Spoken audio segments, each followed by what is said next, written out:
আমরা এখন বাইবেরি সব থেকে ফেমাস জায়গায় চলে এসেছি, যেটার নাম আর্লিংটন রো। এখানে এগুলো 14th সেঞ্চুরিতে তৈরি স্টোনের কটেজ।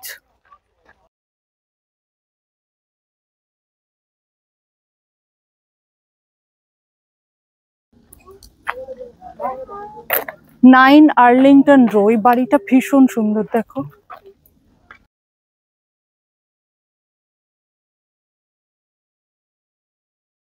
আমি এখন 3 নম্বর আর্লিংটন রো এর সামনে দাঁড়িয়ে আছি। এটা আমার বাড়ি না, এটা বাইবেরিতে। দেখো বাড়িটা, দেখো কি সুন্দর।